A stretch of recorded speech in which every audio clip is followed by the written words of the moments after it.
Ladies and gentlemen, this is the 12th and final round. Right hand, Golovkin steps in and down he goes again. Unbelievable. Mayweather makes him pay.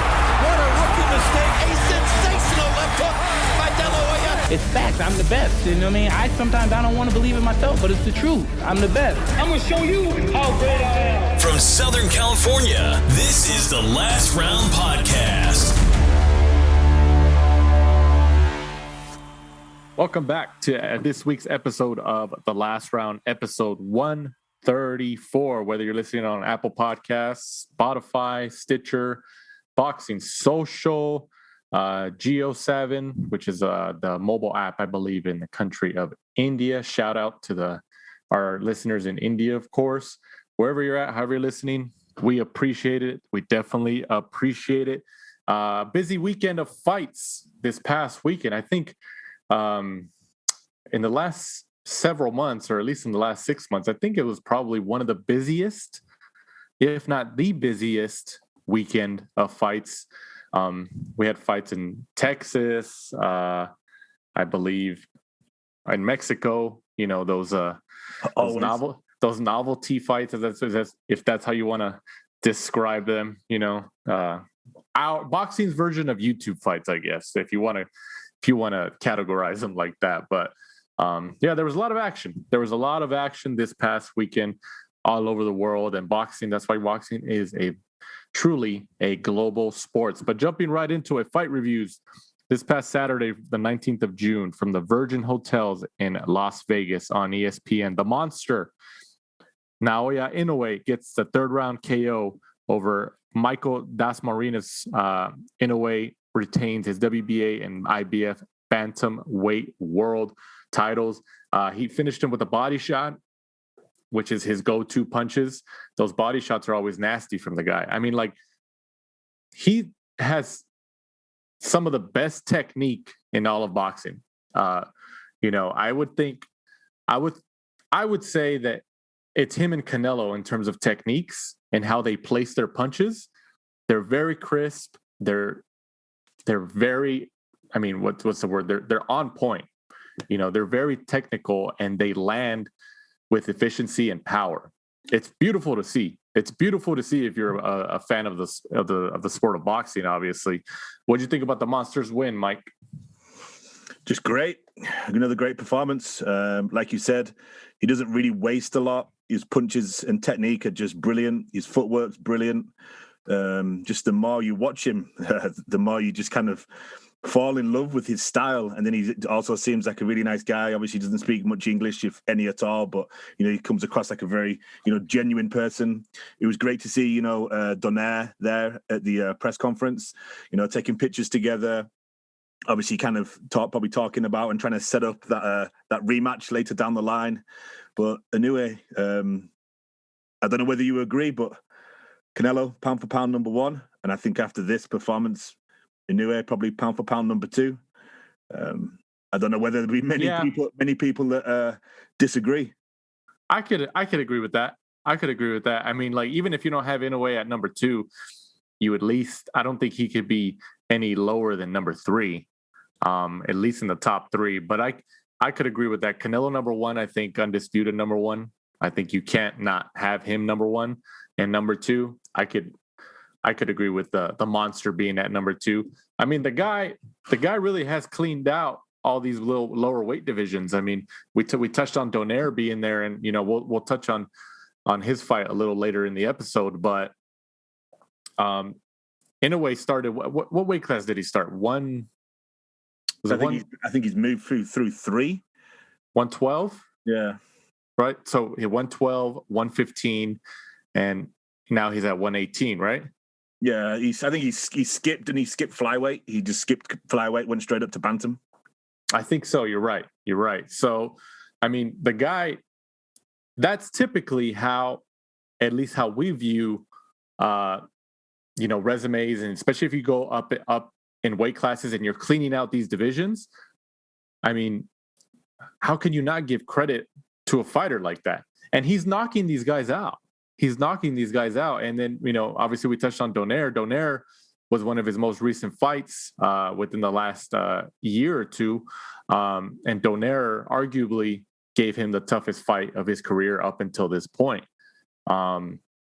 And, you know, obviously Nonito Donaire is from Las Vegas, so he's local. So I'm sure when they announced his Inoue's fight right there at the Virgin Hotels in Las Vegas, I'm sure Donaire made plans, cleared his schedule to be at that event, you know, to try to muster up some publicity. You know, there was pictures obviously beforehand, some video at the press conference showing them together, you know, taking pictures together and stuff like that. So obviously that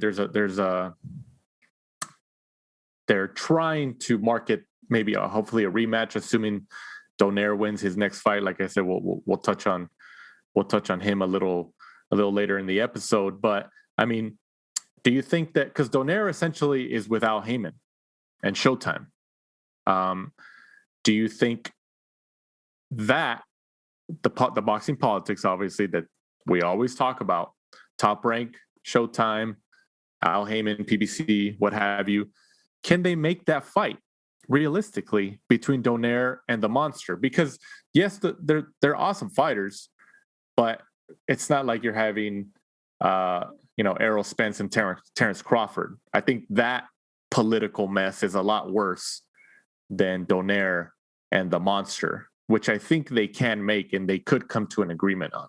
I believe it's kind of officially been announced that Donaire, you know, obviously he's facing Casemiro, and then the winner of that fight will face Inoue. I believe Rachel Donaire, you know, wife and manager, kind of spoke to Al Heyman and those guys, and they gave Rigondeaux either some step aside money or just asked him to step aside, and he agreed so they can make. That was very surprising to me. I was very surprised about that. I'm sure Rigondeaux probably got paid, you know, a nice chunk of money. Right. Obviously, at his age, the last thing you really want to be doing is, you know, missing out on some of these big opportunities. So I'm guessing he must have got paid. You know, but that's a fact we all want to see. You know, it would have been great to really have gone straight back in for it, because I think, like we touched on when, you know, Kevin Aioli was here, is how many times is Donaire going to be able to roll back the years and bring out these performances? And you know how kind of, you know, silly, or, you know, would it be if, you know, Donaire goes into the Casemiro fight, you know, then loses, and then we don't get, you know, the rematch that we've all been, you know, hoping for. So I don't know. I mean, hopefully he does beat Casemiro, and then we get the, you know, the Inoue fight, the Inoue rematch. But that's the plan. Hopefully, I mean, it doesn't spring a surprise on us. Right. I mean, like, hey, props to Donaire, like you said. How many times can he roll back the hands of time, Father Time, in a sense? I think he's 37, 38 years old. I believe he's 37. Obviously, after his prior bout, he looked awesome. You know, he looked like he still had a lot left in the tank. I mean, let's see. Obviously, Nonito Donaire's stepped in, and now he's going to fight Casemiro, which that should be an awesome fight too. You know, on paper, it looks pretty good. So he's trying to now get his title and be a unified champ, and then he'll have an undisputed fight with the Monster, hopefully. I mean, that's the tentative plan that this whole boxing world, at least at bantamweight, that's what it's revolving around right now, is Nonito Donaire and the Monster in a rematch, but they each have pieces of the bantamweight world championship picture. I mean, do you agree? Yeah, I agree. And I think it's also good that, you know, everyone talks about how the lower weight categories don't get, you know, they don't get the eyes, they don't get paid, you know, the kind of the forgotten divisions. And I'm hoping that, you know, that World Boxing Super Series where we got the initial Donaire and Inoue fight, and then these fights that Inoue's, you know, been doing, because he's knocking all these guys out, Donaire coming back and, you know, winning a world title, hopefully getting the rematch. Hopefully that's bringing, you know, some well-needed exposure and some eyes to those weight categories, because, you know, they throw thousands and thousands of punches compared to, you know, like heavyweights and stuff like that. And I know people used to complain that the problem was they didn't have a lot of power, so you didn't get too many knockouts. But look at Inoue, you know, right. Inoue's kind of come along and, you know, hopefully change that. Would you agree that at the bantamweight division at this moment, that Nonito Donaire is the biggest money draw at that weight class right now? Yeah, I would imagine so. Yeah, I don't know what sort of money Inoue would do on home soil. Is he that huge there that he would sell out? In Japan, yeah. I think in Japan, yeah. I think we've seen when obviously he fought in Japan for most of his career up until Top Rank kind of signed him to a deal and brought him over here. And I think he was on some Tom Loeffler cards first here in LA when like his initial US debut. But most of his fights were in Japan. And from what I remember, he sold pretty well. He was pretty popular over there. He was in the newspapers. He was like, in the mainstream press. It seemed like I'm pretty sure I'm remembering it accurately, but obviously in Japan, that fight would be like the first fight, it got a lot of attention. I feel like in the second one, especially with both having multiple titles, it'd be even bigger. I'm sure, especially, Donaire as well. I'm sure is a legend over, that area of the world. Right. So that is exactly. So, I mean, who knows? They might look at staging it in Japan again. I could see it, I feel for the most bang for your buck, well, at least in terms of attention and audience and ticket sales and stuff like that, you'll get the most bang for your buck out there. But I mean, obviously everybody comes to the United States to make the money. In Las Vegas, you could still make money. So who knows? But I mean, selfishly as a boxing fan, I'd like to see that rematch again. Even though the Monster did win the first fight, it was still a competitive fight. Because imagine Nonito Donaire comes and gets a rematch and beats him. He beats him in the rematch, and he becomes undisputed bantamweight world champion at 37, 38 years old. Imagine that. I mean, either he retires on top like that. He's like, I did everything I could do in my career, or we get a third fight between them. A trilogy, which I'm all for. But like you said, I think the concern is can Nonito Donaire keep turning back the hands of Father Time? As of right now, it seems like it. It seems like it. But Father Time is undefeated, like many have said in the sport of boxing. So who knows? But yeah, the Monster obviously gets the recent KO in the third round over Dasmarinas. And like I mentioned, retains his WBA and IBF bantamweight world titles. I mean, I think it's great. that Nonito Donaire is still kicking all these years later. And I'm hoping that rematch gets made. Maybe by the end of the year. I mean, imagine isn't Triple G supposedly? There's been rumors that he's supposed to fight New Year's Eve against Murata in Japan. I mean, I don't think those two events are going to be together. But imagine that. Imagine Triple G and Murata and Inoue and Donaire on the same card in Japan. Imagine that.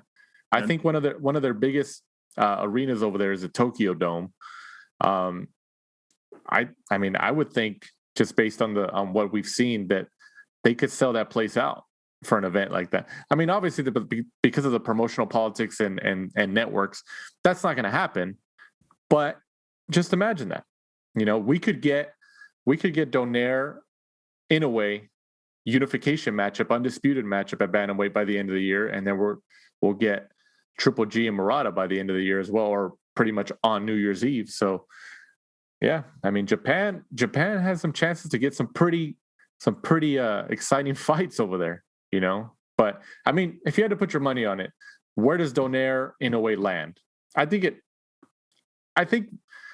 obviously it'd be big in Japan, but I think it lands at Vegas. Yeah, I mean, I think Vegas, Top Rank based in Vegas. I'm sure they could probably get some kind of site fee. It looks like Bob Arum's really been, bringing the Monster over here, trying to push him for his Top Rank debut for quite some time. So I think that's what they've been aiming for. Try and get some of those American dollars. Yeah, absolutely. But bantamweight is an exciting division right now, and we'll see. Obviously, we love undisputed matchups, and we've had quite a few. Honestly, quite a few in the last several months. More than we've had in the last several years, honestly. So it'd be cool to have another one at that lower weight class at bantamweight between Donaire and the Monster, but we'll see. We'll see how it goes. Donaire has to get past Casemiro and on to the next. Also on this card, Mikaela Mayer remains undefeated, 15-0 with a 10-round unanimous decision win over Erica Annabella Farias. Mayer retains her WBO super featherweight world championship. What do you think about Mayer's win? Just the same thing. Just, you watch the first couple of rounds, and unfortunately that's, the rest of the fight's exactly the same. Mikaela Mayer's pretty good boxer, just lacks obviously a little bit of power, kind of lacks, you never really see something outlandish in the fight that makes you think like, oh, hey, you remember that knockout that Mikaela Mayer did? Do you remember that uppercut she did? All those sorts of things that you'd get, typically in a men's fight. So I do wonder, they keep pushing it. Matchroom quite often will have, one or two women's fights on their cards, and Mikaela Mayer several times has, either been headlined or co-headlined, some of these smaller events in Las Vegas. But I'm a fan of women's fighting. I want it to succeed. I'm a big fan of the women's fights in the UFC, but it's just you watch like 3 or 4 rounds and you pick your phone up, you're kind of looking around, seeing what's happening, reading the news, and because it's going to go the full 10 rounds or whatever it's set to be. It's going to go 10 rounds. So right, maybe take a step back from it until we get some more stronger opponents or something like that, or until they change the rule for 3-minute rounds. But she is good. I know announced today that she's going to be unifying with that Hammerbuch, I believe is how you pronounce it, from Matchroom. Top Rank and Matchroom have announced that today. They managed to do that, and then hopefully should face Terry Harper from the UK later down the line. I think they try to probably just pick up all the belts and make it one huge undisputed fight. So obviously that would be good. Top Rank against Matchroom, and US against the UK. So that would be a good fight, hopefully. Yeah. I mean, like you said, there's obviously issues like concerns or however you want to describe them as. Like, would having women fight 3-minute rounds, would that increase the likelihood of stoppages or TKOs or KOs? Yeah, I mean, like it could possibly. Who knows? I mean, obviously we need to do that to see the evidence. The fight would be a third longer because it's an extra minute. Right. People who don't have, aren't used to fighting that, they're going to be more tired. If they get caught with a punch, there's going to be maybe another minute for them to survive, where if it happens around the 2-minute mark, there's 10 seconds and then that's the end of the round. Whereas they've got like another whole minute to try and survive, which gives, the opponent that's, stung them and dazed them a chance to get them out of there. The UFC do 5-minute rounds.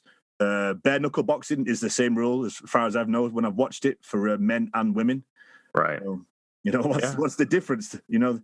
That's bare knuckle, and in the UFC they're getting kicked in the head. But yeah, I mean, we'll see how it progresses, but obviously she remains undefeated. And now it's time for the last round interview of the week.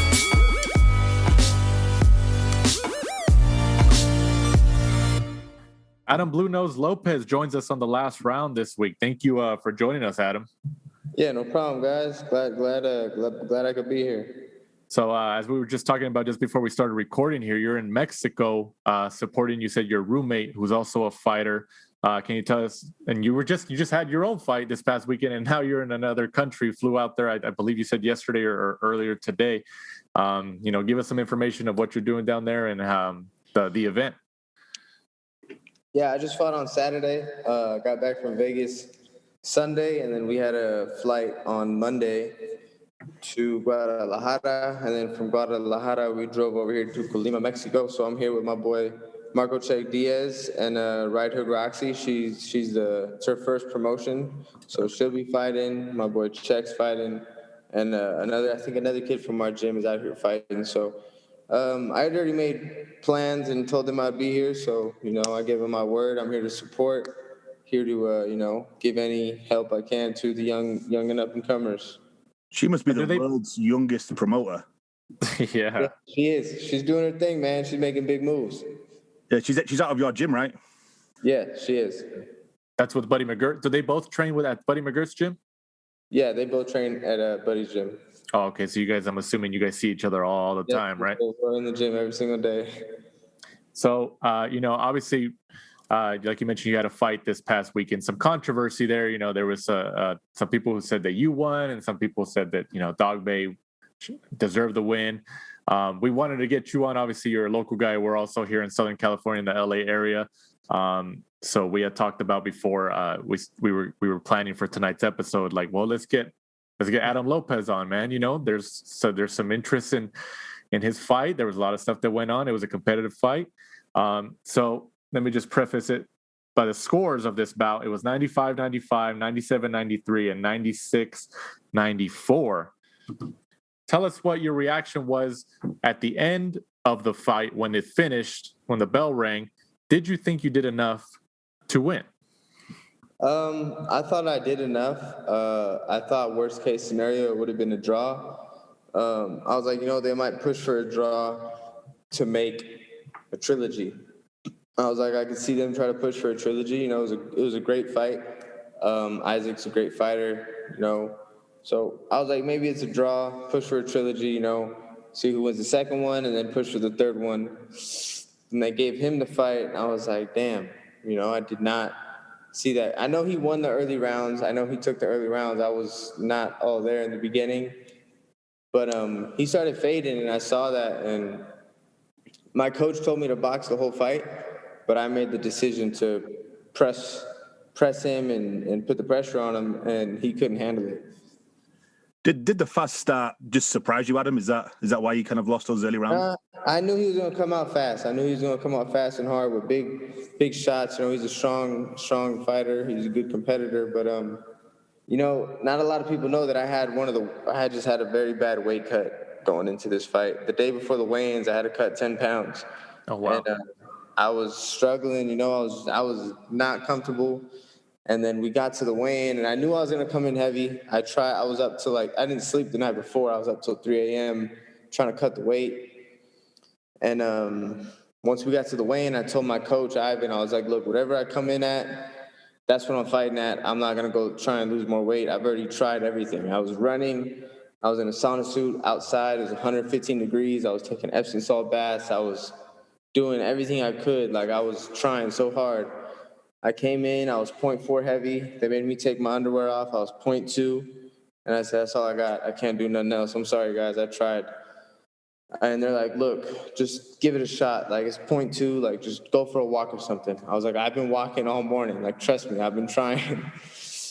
So I was just very dehydrated. And they said, just give it a shot. And I was like, all right, you know what? I'll give it one more shot. I went, I made the weight. But it really took a lot out of me. I've never felt any type of uncomfort like that, trying to make weight, and just felt so weak. And it definitely affected me the next day. I felt it the next day, waking up. I didn't feel 100%, but I was like, I got one of the biggest fights in my career. I got to suck it up, and I got to show the world what I got.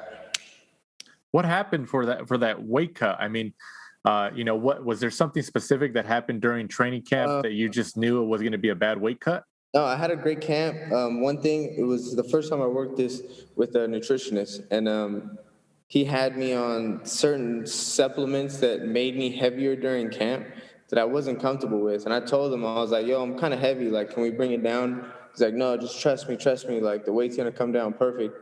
And literally the week before the fight, I was 15, 16 pounds overweight. And I was like, dude, I'm always no more than 10 pounds over. I'm right there. I always keep it within 10 pounds in case I get a quick fight. Boom, they got to throw me in there. I'll jump in and I cut the weight quick. But he had me so heavy. And then going into fight camp, he was supposed to be there with me during fight camp. And he said, oh, I can't go. Some things came up. So just follow these instructions and you'll be okay. And I was very upset with him. I told my manager, I was like, yo, I'm never working with this guy again. He's got me heavy. Like, I've never missed weight before. I've never had a problem with weight. I've always been on point with my weight. I'm very professional about my weight. I take it serious. So he heard it in my voice how upset I was. He's like, look, I'm sorry. Like, don't worry. We're going to try and figure this out. But, yeah, it was just a new method of cutting weight that I'm not used to. My body wasn't used to. I've never had to cut 10 pounds in a day. Like, I'm usually like 2-3 pounds the day before, like easy. I go for a little jog, boom, I'm on weight, and that's it. But I really struggled very hard for this weight cut, and it affected me. I think that's why I started so flat, so slow. I felt like I had no snap on my shots, and Buddy wanted me to box. My coach wanted me to box a little bit, but I just felt a half second slow. So I was like, you know what? Let's put the pressure. Let's see what happens. Took the risk. What made you, was it just kind of, you mentioned how you got a nutritionist for this fight. What made you make that change when you just mentioned that you've never really had a trouble making weight and with the weight cuts in your prior bouts. So you were always very professional and you kind of knew your body. So what made you make that change in this bout? I didn't get the nutritionist to worry about weight, to make weight. I worried about the nutritionist just to up my performance and make sure my body was working at, its best. I was like, I've never really studied nutrition. Maybe there's something that I'm not doing correctly. Maybe there's certain supplements that I'm not taking that can make me a little better. And during camp, I did feel really well. I felt very, very energized. He had me on a lot of good food, a lot of good supplements. But there's certain supplements that he told me was going to bring my weight up a little bit, and I didn't feel comfortable with the weight. But he said, don't worry about it, and I kind of trusted him, which, to a certain extent, I wish I didn't. But yeah, it wasn't to worry about weight cuts. It was more just to worry about, I want to be the best I could be for this fight. And I think I would have been good if I would have cut weight how I cut weight and just listened to him during camp, cut my weight, and then got back on it. Ate good food and rehydrated it back up, I would have been fine. But it was the weight cut that I followed his rules, his instructions on the weight cut. And I think that's what really hurt me. But, I'm not here to point fingers. It was on me. I should have listened to my body. But I did my best. I still think I pulled out the win. So you could still, regardless of that situation with the weight cut, you could still make 126. Your body is still letting you make 126, right? I can make 126, yeah. No, not a problem. Okay. Because when you mentioned that, I was like, oh, okay, well, maybe that's your body telling you that you need to move up. That's what I was thinking as well. I was like, man, maybe it's time to move up. My coach was like, nah, man, this cuss. This nutritionist got you on these certain vitamins and supplements. He's like, you've never had to deal with anything like this. Like, every time I make weight for 126, it's not a problem. I've never had a problem making weight. So it was definitely just the different methods. And maybe if he was there and he was walking me through it, it would have been a little different. But, it is what it is. I took it for what it was, and I went in and I fought. So your trainer, Buddy McGirt, I believe on the telecast, there was at one point, probably multiple points, but I think I remember one point where he was telling you in the corner after a round, in between rounds, like, hey, you need to figure it out. You need to step it up, because I think he knew that it was a close fight. Yeah. So he was trying to, obviously motivate you. That's what the coaches do. What really sparked it in you? Because, you said you had a bad weight cut. Obviously, we've seen past experiences in the sport of boxing where that really affects a fighter. But what was it that Buddy McGirt told you in any of those rounds where you're just like, all right, I got to dig down deep and figure it out and try to get something out of here? Every round he was pushing me. Buddy knew what I went through on the weight cut, and he knew I wasn't 100%. My coaches saw it, the morning of the fight. They saw it in my eyes that, I just wasn't 100% there. This was the first fight I felt nervous going into, because I just felt myself I'm not 100%, and I'm going into one of the biggest fights I've ever been in. But what could I do? I can't just be like, no, let's do this. Let's do this next week. I had to do it. You know what I'm saying? There's nothing I could do. So they saw it, and he just knew if he pushed me a little bit every round, he knew he was going to bring something out of me. And when I hear that in his voice, I hear him pushing me, he knows I'm going to figure it out. He knows I'm the type of fighter that's going to adapt, that's going to figure out whatever I got to figure out. And, I kind of started seeing Dogboe fade a little bit. He landed some big shots on me, and I took them. And I noticed that he was like, oh, shit, like I hit him with my best shot, and it didn't do nothing. I took a shot, and I was like, all right, what's up? Let's keep going. And once I started pressing to him, I saw him slowing down. I saw him gassing for air. I was tired as well, but I said, yo, this is my chance. I got to get him. So I just kept pressing it. And every time he took a step back, I took a step forward. Every time he threw a shot, I made a miss, and I tried to come back with something. And I could tell he was losing air every round. And I said, all right, this is my chance. I got to just keep pressing.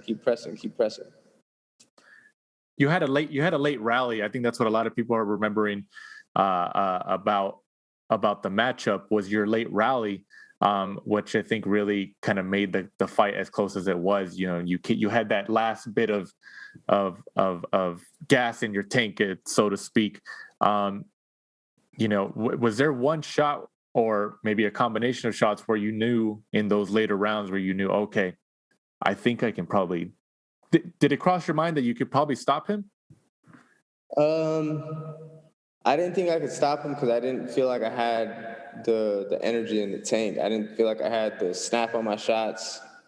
I just said I got to just muscle him and push him back and don't stop. That's my only chance. I really didn't feel like I had, like when I was hitting him, I was connecting, but I didn't feel that snap. I didn't feel that connect. And that was just me having low energy. I feel like if I didn't have such a bad weight cut, I would have stopped him, no problem. Adam, does it make you feel any better that obviously you lost the fight, but it was probably the fight of the night? Yeah, I mean, I feel like every fight I've been in, my last few fights have taken over the shows. They always know I'm coming in, to fight. I'm coming to fight. Every time I'm coming to entertain, I'm coming to fight. And we're most likely going to steal the show. Seeing the matchups on the main card, I mean, they were good fights, but I knew that Isaac and I had the best matchup on the card. So I knew we were definitely going to steal the show. You need to speak to Uncle Bob and see if he'll do some of those UFC bonuses, like the fight of the night bonuses, because you'd be a rich man. Yeah, I know, definitely, man. Every fight I've been in has been entertaining. Every fight I've been in, the fans love, and they want to see me back. So you mentioned, the thought of a trilogy or, something like that crossed your mind. I know it's only been a couple days, but, is your plan or yours and Buddy's plans to try to tell Top Rank, the Top Rank brass over there, like, hey, we want the rematch, give us another shot? Definitely. As soon as I get in contact with my manager, which will probably be this week or next week, I'm going to tell them, push for it. We want the rematch. I don't care where the fight is. I don't care whatever it is. Like, I want a rematch. I know I can stop the kid. I know I can stop him. He's not that good. He's not that big of a puncher. He's honestly, I know I can take him out. He was at his best. He came in strong, in shape. He made weight comfortably. He was in good shape. I know me 100%, it's over. I can stop him. So if you have, I'm assuming this is a pretty easy answer. If you have a weight cut that's no issues, like you mentioned you had in this camp, if you have a weight cut that's no issues, a good training camp in addition to the weight cut, you believe that you'll be more energized and you will be able to stop him. For sure, definitely. I had a good camp. I had good sparring, good training, no injuries or nothing. And I think that's what saved me in the end of the fight. That's what kept me going because I was in such good shape. And the weight cut, it hurt me, but it didn't kill me. I was still, my body kind of recovered as best as it could, but I still wasn't 100% there. I still was a little flat. But yeah, definitely if that weight cut, I'm going to cut weight how I cut weight, how I normally do. And you guys will see that I'm going to walk them over for sure. And this is only your second loss, right? I mean, the only losses you have, is it third? They're all to former world champions, aren't they? I mean, Oscar Valdez, and you knocked him down in that fight, so I remember that. All current world champions except Dogboe. He's a former champ, but they're all champs. Right. Right, yeah, because we were talking about that just before you came on to join us here on the last round. And then with the Oscar Valdez one, because I know you gained a lot of fans in the boxing community and boxing fans, of course, with the Valdez performance, because you came in as a substitution, as a late substitution, and then you knocked him down and you created a lot of buzz with that. Obviously, you didn't get the win, but I think we've talked about this on past episodes before, but I think even though you've had those losses, you're one of those rare fighters at the moment that you still come out seemingly better after those losses, even though you're on the losing end. Do you understand what I'm saying? I learn from whatever situation I'm in, whether it's a loss or a win. There's always something to take away from it. The Valdez fight, it showed me that I got what it takes to be at the top. And I got what it takes. About this last fight, I thought I won the fight. I can't really say I lost. I thought I won. I thought I pulled it off. That's why he's nicknamed the Glendale Gatti. Yeah, exactly. What do you, assuming, is it Dogboe or is it Dogboe? Because we've heard it pronounced both differently. I'm not 100% sure. I'm really not. Okay, because we aren't sure either. So, I guess it doesn't really matter at this point. But we were talking about potential matchups before you joined us here. Assuming you don't get a matchup with him, I mean, what do you think about a matchup, like a local matchup? You got a guy with Golden Boy, Joet Gonzalez, who's out of Glendora, California. He fights in your weight class. You got Ruben Villa, who fights at Thompson Boxing. What do you think about matchups with maybe those two guys in the future? Those are great matchups. They're both good competitors. Hoetz, I didn't fight him in the amateurs, but we came up in the amateurs together. Him and his brothers or his team or whatever. They always came to fight. I always saw them in the amateur tournaments, and they were there to fight. In the pros, he's there to fight. He's a good fighter. Villa, he's sharp. He's really sharp. He's a little bit of a smaller featherweight, but he could box. He could box very well. So when, now after this past weekend, obviously you're going to have some time where it doesn't seem like you're injured, right? There's no injury or nothing that is going to keep you out for a while? I'm good. I was about to start working out today, but I told myself, yeah, we got you. So when's the estimated time frame when you'll probably be back in the ring? I got to sit and talk with the team. Like I said, I'm going to push for the Dogboe fight. Or Dogboe, Isaac fight, whatever. Yeah. I'm going to push for that one. Hopefully, in a couple months, I would like to get it done. I'd like to get right back to it. It's fresh in the fans' mind. They remember the fight. Maybe even like August, September, Right. Yeah, no, definitely. That'd be awesome to see you back then. I mean, us as fans, we'd love to see you in a rematch with Isaac Dogboe. I think after fights like that, it's especially so competitive as they were in a close majority decision win for one or the other. I think obviously those are the types of fights that deserve a rematch. Because then, like you said, you guys both get paid. You guys could probably make a trilogy out of it. We talked about Tyson Fury and Deontay Wilder. The first fight was a draw, even though some people didn't agree with that. The second fight, Fury wins, and now they're fighting a third time. So it could happen like that with you guys, right? It'd be great, and there's not too many trilogies going on besides that matchup. I can't really think of anybody else who's having a solid trilogy. I feel like that's what the sport's missing as well. That's what brings boxing fans together. It brings a solid, an Isaac team and a Lopez team, and they're both rooting for each other. That's what makes boxing so great. You got to have a solid fan base. So I think a trilogy would be great. I think that's what we both need. Absolutely. Well, we appreciate your time tonight, Adam. We know you're in Mexico supporting your roommate out there. So obviously, good luck to everybody on that card. But before we let you go here, go ahead and let people know where they can find you on social media and anything else you got going on. Yeah, on Instagram you can get me at BluNose Lopez. Twitter is BluNose Lopez, and those are the two main I really use. So BluNose Lopez, BLUNOSE Lopez.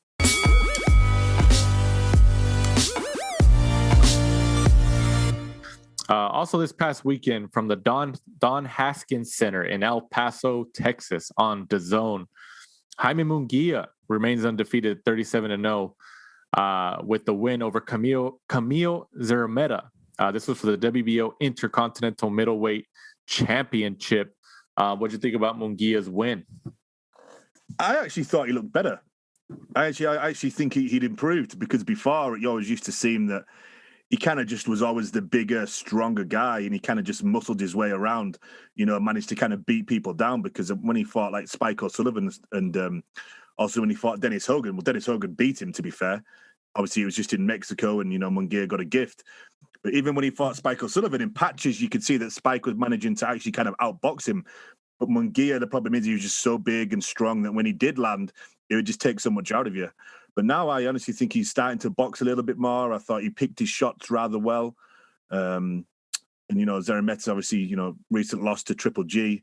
And, Munguia went in there and did a good job on him, similar to Triple G. So, yeah, definitely some improvements, obviously with the change in trainer and stuff like that.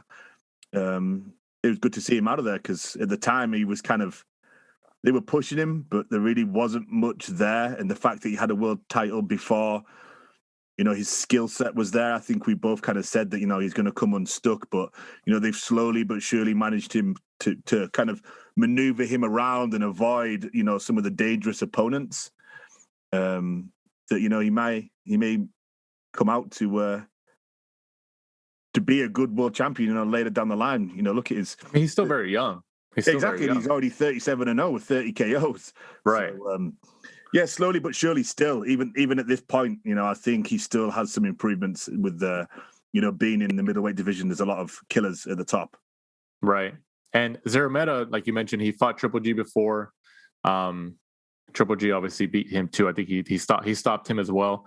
Szeremeta was actually a late replacement. He replaced Selecki, who was originally supposed to be the opponent for Jaime Munguia. That would have been I was excited to see that matchup. Good fight when they announced it. So I was disappointed when they announced that he couldn't make the fight and that it replaced him with Szeremeta. So, in terms of, I know people say, oh, well, Munguia, like he fought this guy, Szeremeta was already coming off a loss against Triple G, the people who are like hating on it and upset, like, I mean, can you really blame Munguia for it? He was going to fight Selecki, and that should have been a good matchup for him. I was excited. I was intrigued by that matchup, but what are you going to do when your opponent, can't make the fight? I mean, I forgot why couldn't he make the fight? Do you remember? Due to injury, some sort. Was it an injury? Yeah. Okay. So, I mean, it is what it is. It is what it is. Like, I always think about the one that always pops into my head is with Deontay Wilder. I remember when Deontay Wilder was supposed to go to Russia to fight Alexander Povetkin in Russia. He was going to Russia to fight him. It was already all scheduled, and they were close to the fight date or whatever it was. I don't know if he was going over there for a press conference. I don't know I forgot what it was, but it was close. It was close to happening. And then around that time is when Povetkin got popped for a banned substance, like he has multiple times in his career. But I gave credit to Wilder for that, because he was going to fight one of the, especially at that time, one of the most feared heavyweights, or one of the killer heavyweights in the world. Povetkin has shown his grit as a heavyweight boxer. So obviously Wilder had to find another opponent, but it's kind of comparing it to Munguia. Munguia was going to fight Selecki. That was going to be somebody who should have been a pretty decent matchup for him. Hopefully. I mean, we don't know. Obviously, we don't know if Munguia could have ran through him and stopped him inside like 3 rounds. I mean, we don't know that, but based on the historical matchups, and not historical matchups, but like the prior matchups for both and Selecki's past performances, we were of the opinion that, hey, man, this could be an exciting matchup. It could be, but obviously we didn't get that. So hopefully Munguia gets a decent matchup in his next fight. Like I said, he was a world champion at 154, but he really hasn't fought anybody. Like you mentioned, he fought Dennis Hogan Dennis Hogan arguably beat him, but it was in Mexico, so Munguia got the decision. But they didn't want to give him a rematch, obviously. But Hogan definitely gave him a tough fight. But we'll see. He's still very young. Like you said, he's 37-0 and he's very young. Canelo what was Canelo at? Like at that age, he was like 30 and something and 0, wasn't he? 40 something and 0. So, I mean, they fight a lot in Mexico. Canelo turned pro when he was 15, so he started fighting a lot. And then, some of those fights weren't recognized, he says. But who knows? Who knows? But I like Munguia. I hope he gets a fight. I think they're just taking him slow. I think Golden Boy, and I think he's also with Samson Boxing, isn't he? Yeah, Zanfer or Zamfer, is it? Zanfer, yeah. I think they just got maybe a little nervous after the Dennis Hogan fight, especially. So they kind of hit the brakes a little bit. They're like, maybe we should slow him down a little bit. But hopefully he fights. Maybe they might make this Selecki fight, this next fight. Who knows? But I'd like to see him. I honestly think him and Charlo and Jermall Charlo at 160. I actually like that fight. I think that'd be a good fight for both of them. I think Charlo would be the favorite, but with Munguia's power, I actually like that fight. What do you think? After the fight we're just about to talk about, I know they were talking about Gabe Rosado. Right. Yeah, we're going to touch on that. But, I mean, if you just had to separate the Gabe Rosado performance this past weekend, obviously, what do you think about a Charlo-Munguia fight? Charlo-Munguia fight would definitely be fan-friendly. I think Charlo would probably be a little bit too much for him. Munguia still gets tagged a little bit too easy. He kind of has slow feet because he's kind of, obviously, his style is built for power. So he's kind of flat-footed because he's always, trying to generate that power. But yeah, definitely good fight. Charlo's been, struggled to get opponents. Munguia has that name recognition, also has that record, like we just touched on. Right. A crap load of fights unbeaten with a lot of knockouts. So it looked good on paper. Yeah. But I would be a fan of that fight. I would love to see a Munguia Charlo fight, selfishly as a boxing fan. I think it'd be an intriguing matchup. I think Charlo would be the favorite, but obviously, you can't count on Munguia. Young kid, a lot of power. Who knows? But moving on to the fight of the weekend, and especially the shock of the weekend. King Gabe Rosado gets the crazy, surprising third-round knockout over Bek the Bully. This was for the WBO International Super Middleweight title. The first round, I believe, Rosado went down. He went down by a barrage of punches. I think there was a shot to the body, to the head, and he was up against the ropes. And I think he pretty much took a knee from all the damage he was taking. So I remember seeing that. I was like, oh, this is going to end pretty early. I think he felt his power, and he took a knee. So he's like, oh, this kid hits hard. And I believe in the third round, as I mentioned, Bek the Bully was backing Rosado up into the corner. And Rosado caught him with like a straight right hand. I believe it was a straight right hook, and just floored him. He did a face plant, and then it was stopped. And I mean, hey man, like I saw some stuff. Bek the Bully was 7-0 at the time. Suffers his first professional loss. I had seen some analysis prior to Saturday's fights that said that Rosado was a stiff test for somebody that Bek the Bully. And you know what? I wasn't really in agreement with that. I was like, I don't know. I was like, it is. Rosado's still a decent name because he's been in the ring with a lot of these, a lot of big names in the sport of boxing between like 160 and 168 in those weight divisions. But man, when he knocked him out, you could see the excitement in his face. Like I said, it was the news, it was a surprise, and the shock of the weekend. What do you think? I think going in there, everyone thought that it was going to be a stiff test for Bek the Bully, but he was going to overcome it. And after seeing the first couple of rounds, you could see that Bek was, just big and strong, was backing him up quite a lot. But Bek just kind of concentrates really on going forward, and you could see that he had a lack of defense. And I don't know whether it was just that he saw something and timed it just perfect. because I think it was Lee Wiley was saying that, when Beck was doing something that he would drop his shoulder. And I don't know whether Gabe noticed that and then just came over the top with that right hand and boom, that was all that she wrote.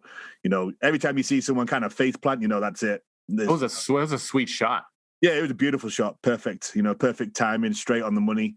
And I'm a big fan of Rosado. I just love, he's kind of like a throwback fighter. Gatekeeper mode where he'll just fight absolutely anybody. So, yeah. Like he's like you said, he's a gatekeeper, but like he's one of those guys, he has 13 losses, but he's fought all the killers. Like who could you say currently, literally currently, out of all the fighters in professional boxing right now, in their careers at this point, who has a resume, even if they're losses, of all these killers that Rosado has fought? I mean, is there anybody that comes to mind? I mean, Rosado would come to my mind right away. Nobody that's fought the amount of people that he has. I don't think there's really anybody in the row at the minute that's fought people like him. He's kind of like the Nick Diaz of the UFC world, Oh yeah, I saw that comparison, and like I could agree with that. He just fights all these killers, and like he's still. I think that's a big reason why people respect him.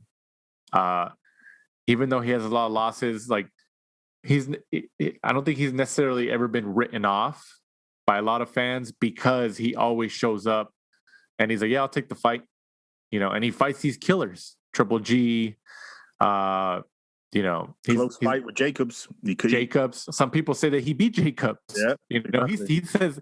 He said in the post fight, he's like, I know we didn't get the Jacobs win. He's like, but I know we beat him. He's like, so I count that as a win. He's like, and now I got this win. I got back-to-back wins. He said that in the post fight, and then he called out Munguia. He says he wants Munguia. I mean, hey, honestly, I wouldn't mind a matchup between Rosado and Munguia. I wouldn't mind it.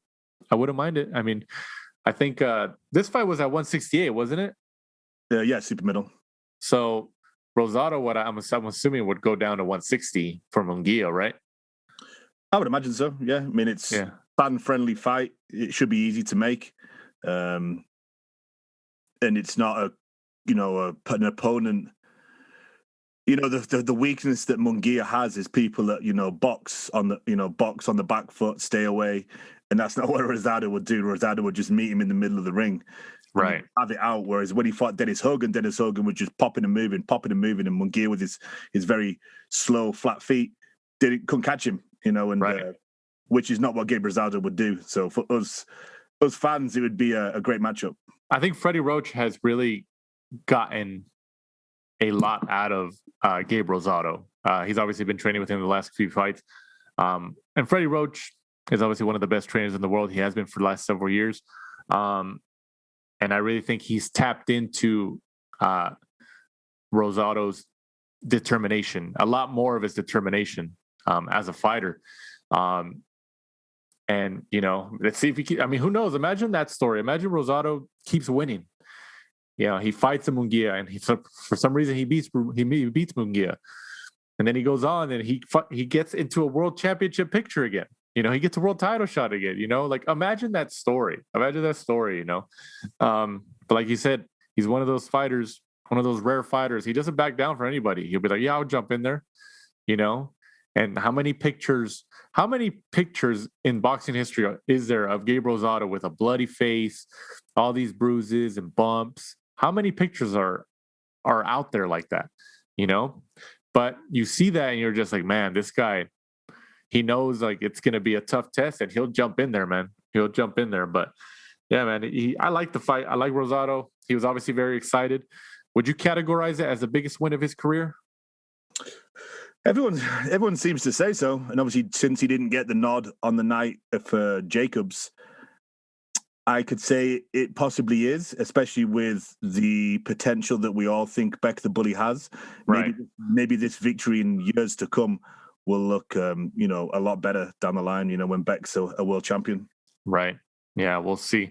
Rounding off that card, friend of the show, Alexis Rocha of Santa Ana, California, here in Orange County in Southern California, gets a second round KO over James. Bring home the bacon. That's his nickname. Mm-hmm. James Bacon. James, bring home the bacon. Honestly, I think that's my favorite nickname now. I would say so. You didn't bring it home that night, though. Well, of course not. But I'm just talking about like as a win. That nickname is definitely a win. I thought that was hilarious. James, bring home the bacon. That's awesome. But Alexis Rocha comes back, gets the 17th win of his career. He's still a young guy too, Rocha. So he's with Golden Boy. Obviously, he's still got a lot of years ahead of him. I could see him eventually getting a world title shot in the upcoming years. You know, especially because I said he's so young, and he can crack. He can really crack. With the potential that we know from, you know, around the gyms and the stories you hear about the people he sparred with, if he can, you know, turn that over onto fight night, then yeah, definitely. You know, this performance was definitely a lot more of an aggressive Alexis Rocha compared to what we'd seen. Good to see him back out there though, after, you know, losing to, it was Rashad Ellis, right, that he lost to. Right. Kind of too quick. I just think it was Rocha, I don't think could just handle the speed from Ellis that night. Right. But yeah, big fan, you know, great guy. Yeah. He's definitely an awesome guy. Him and his brother, Ronnie Rios, you know, they're back in the win column with a lot of momentum. Also this past Saturday from the Toyota Center in Houston, Texas, Jermall Charlo remains undefeated, 32-0 with the 12-round unanimous decision win over Juan Macias Montiel. Charlo retains the WBC middleweight world title. Montiel actually got knocked out by Jaime Munguia at 154 pounds. And I know some people were criticizing Jermall Charlo that he couldn't stop him. This fight was actually obviously at 160. And Montiel did have some moments, especially I believe in one of the final rounds. He caught him with a body shot. He caught Charlo with a body shot that looked to hurt him. But most of that fight, Charlo was obviously winning the rounds. I know I saw a lot of people giving credit to Montiel, which I could see it. I think it's because he hurt him, especially. It's like, oh, he hurt him, you know, and you didn't have that expectation, right? Am I right? Not according to the PBC fanboys, though. The amount of people on Twitter that were like, show me a video where he looks hurt. Show me a video where he looks hurt. So, I don't know. It's just it is what it is, man. I mean, he got the win. Jermall Charlo got the win. He's the WBC middleweight world champion. He called out, I think he called out Canelo. You know, I think I'm sure he talked about Triple G, I think. You know, he said, Canelo, come to Houston or come over here. Let's have a fight or something. It's like, well, first of all, how are you going to call out the king of boxing and tell him, oh, you're coming to me. You're going to come do this. You're going to come do that. Like, you're going to go wherever whoever the money guy is, you're going to do what they say. He called out Chris Lovejoy. He's a heavyweight. The one shot? Oh, you said he called out the king of boxing. You said so. Chris Lovejoy would try to make 160 pounds for that fight. I can see that. He's like, give me 1 year, I'll make 160. You never know, man. One shot Lovejoy. He's to chop both his legs off. He's the most entertaining Twitter follow in the sport of boxing right now. I just want to say, I think everybody at 160 needs to stop kind of waiting around for Canelo to come back in the order. He's not coming back down. That's the other thing. No, like Jermall Charlo called him out, and it's like he's not going back down. No, they all need to just fight each other. Yeah, you're gonna have to go up if you want to fight him, but he's not coming back down to you. Like, you got to realize that he's not going to do that. I mean, that's obviously our guess that he's not going to do that. Obviously, it's his decision, but you know, kind of analyzing the entire landscape, he's not going to do that. So he just needs to fight a Triple G. Like I said, fight Jaime Munguia. I think that's a very intriguing matchup, but we'll see.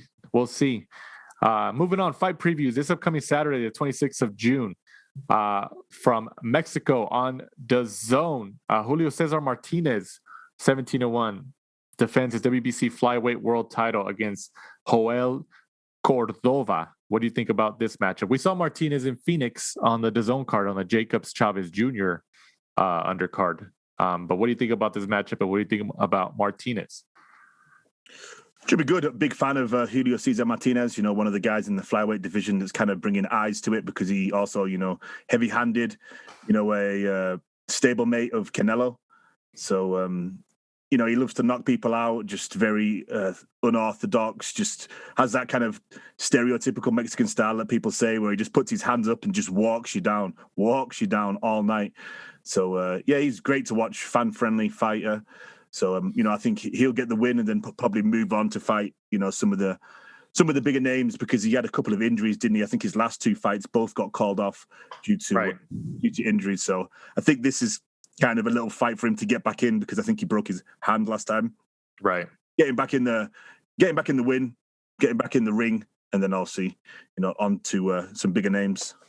Absolutely. Also, this upcoming weekend from the State Farm Arena in Atlanta, Georgia, on Showtime pay-per-view, Mario Barrios, 26-0, goes up against Gervonta Tank Davis for the WBA regular super lightweight title, the secondary world championship of the WBA. Barrios has already been mentioned as taller. He's a bigger guy. Davis is moving up from 130 pounds to 140 for this fight, which is intriguing. This fight has got a lot of criticism. Davis is still the favorite, even though Barrios has the size. What do you think? Sometimes I look at it and I think, this will be like a Gervonta victory pretty easy. But then I look at Barrios and he's so big, strong guy, that I sometimes start to wonder, and I think, am I just reading into the previews too much? And then, it should really be a nice, easy work for Davis. But I think it really just depends on what sort of Davis comes into the ring. Is he going to just not take camp overly seriously because he doesn't really have to, boil himself down to the 135 or the 130 like normal? Big step up for Barrios. And I'm sure that, he's just probably going to try to use his size and his strength to try to maybe walk him down. Barrios isn't really much of, a boxer from the outside. So, I'm sure Davis will win. It's just kind of disappointing that everyone's going in there and calling it a WBA, world championship when we all know it's it's a regular belt because we already have. Oh, yeah. We have an undisputed champion at 140. Yeah. I think anybody recognizes that, but it's like we've talked about in the past. Television networks, television platforms, they like to add some type of championship, especially if it can be some type of world championship, to the marketing of the bout, of the event. Because then you get the casual fans who tune in and they look at it and they see, oh, this is a world championship fight. Oh, wow. These are world championship level fighters. It's a marketing tactic. That's why these secondary world titles were created for. They obviously, everybody knows they shouldn't be there. I think there's a consensus around that, but that's why they're there for. They're there to make those television platforms happy. And then you also give these sanctioning bodies, WBA, WBC, WBO, whatever. They get some more money out of it. So, it is what it is, man. It is what it is. But I think everybody knows, all the real boxing fans know, Josh Taylor is the undisputed 140-pound world champion. Everybody knows that. But Tank Davis does have a lot of mainstream appeal. There's a lot of celebrities and a lot of people, in different communities, athletes, hip hop, rap, entertainment. There's a lot of people who follow him because, I'm sure Mayweather talks to him like, hey, this is the guy. This is my guy. He's my best fighter in my stable. And a lot of people, they talk about him. When he knocked out Leo Santa Cruz last year, there was a lot of people who tweeted about it. I think even LeBron James, even tweeted about it, or he posted about it or something, So he gets mainstream appeal. So he's popular. He's definitely popular. If he beats him, especially if he knocks him out, they're gonna use it as a marketing tactic. He went up to 140. He knocked out the bigger guy. Yeah, that's true. He did. And I think Davis is a really great fighter. I honestly think if you put him at 135, you put him against, I think his toughest test is against Teofimo Lopez. I think they're the top two guys at 135 pounds. They definitely are. And I honestly think Davis beats him. I think Davis is very good. Obviously, he's had some weight issues, and then the discipline in cutting weight. But the kid can fight. He's got power. He's got that mean streak in him. And I think if I was in Mayweather Promotions, obviously they have their plan, how they're moving him along, and pay-per-view this and marketing that and stuff like that. But you got to have confidence in the kid. He could fight. Put him in there against these top-level guys. Put him in there against a Ryan Garcia. He'll knock the kid out. I believe he will. You put him in there against Lopez. I would favor him. I like Lopez. I think it's a really good matchup, but I would favor Davis. I really would. So, I mean, we'll see. We'll see how it goes. Like you said, this is for the secondary WBA regular world title, which obviously shouldn't exist, but it does exist. It is what it is. So, also on that card, Erickson Lubin goes up against Jason Rosario for the WBC Silver Welterweight World Championship. Jason Rosario was obviously used to be the former unified 154-pound world champion. Erickson Lubin's only loss was against Jermell Charlo, I believe, which happened out here in LA at the USC Galen Center in downtown Los Angeles.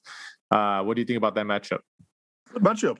Really good matchup. Obviously, Rosario jumped onto our screens when he beat Williams. So obviously Lubin at the time, when he was coming through, a lot of potential. A lot of people were very high on him until he walked into Charlo. So yeah, very interesting matchup. I wouldn't say it's kind of like a crossroads fight for both of them because they're both still kind of young, only got, one loss and two losses. But yeah, it's one of those ones where whoever wins can really jump back up and they're already kind of back into the big time, I think. Yeah, I can see that. I like this matchup a lot. I'm looking forward to this matchup, definitely. Also, this upcoming weekend from the Virgin Hotels in Las Vegas, once again on ESPN, High Tech returns. High Tech Vasil Lomachenko, 14-2, returns after his losing his titles to Teofimo Lopez last year as he goes up against Nakatani, who gave Lopez a pretty tough fight when he fought him. I believe in 2019 they fought, or it might have been earlier in 2020. I don't remember exactly. If Lomachenko beats him, and especially if he beats him more handedly than Lopez did, especially if he stops him, they're going to use that as marketing. They're going to use it as marketing because they're building towards the rematch of a Lomachenko-Lopez, I'm assuming, later on down this year. What do you think? Yeah, I agree. Great to see Lomachenko back. Big fan of his style. Interesting to see what Top Rank do with him. I don't know whether Teofimo Lopez would really want to give him a rematch. It's kind of like lose-lose for him, really. But Lopez did resign. They just announced that he resigned, and yeah, I would think that they told him, like, hey, you want to be pay-per-view or you want this kind of money, you're going to have to fight Lomachenko again because that's the only way we're probably going to get some of that money to pay you. I think he'll move up, though, won't he? Yeah, you're right. Actually, you're right. I can see that.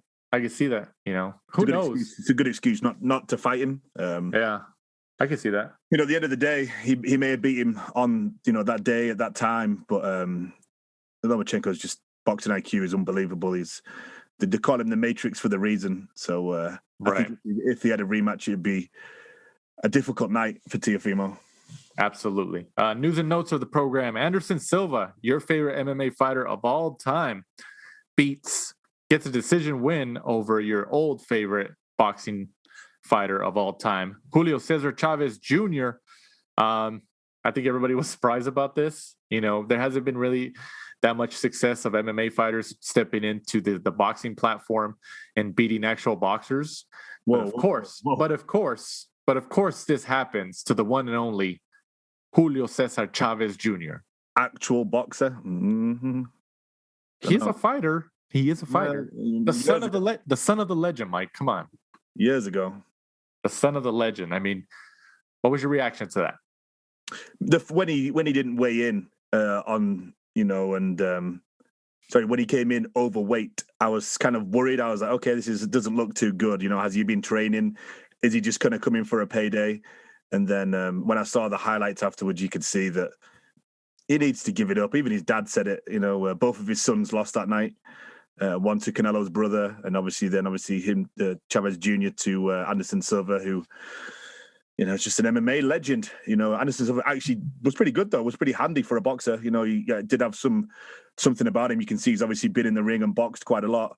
But still, Chavez Jr. really should have, beaten him or just done the rounds of him like Floyd Mayweather did to Logan Paul. He needs to give it up. He's obviously... It actually got a lot of attention on social media.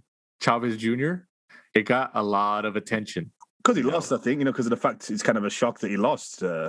Yeah, that's true. I mean, that's true, but like, I'm sure that amplified it, but they got a lot of attention, It still shows that like people are still interested in some form or fashion with the name Chavez, and then his dad won and then brought Canelo into the ring, and then there was all these memes like, oh, Canelo's Chavez's real son, so it was all stuff like that.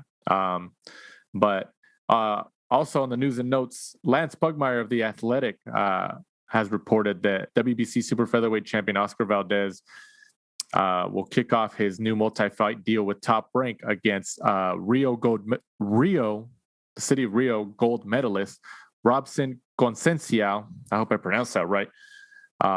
In September in Tucson, Arizona. That seems like a pretty good fight. What do you think? Yeah, it should be a good fight. Kind of a different area. Obviously, we went to Arizona for the Matchroom card, which was really good. But yeah, Tucson, Casino del Sol's kind of a different area for a fairly big fight. So hopefully we can go, though. It's close to us. Yeah. I'm sure we'll check it out and we'll look into it as it gets closer. And also, Clarissa Shields has said that she's supposed to be fighting August 27th in her second MMA bout for PFL, I believe.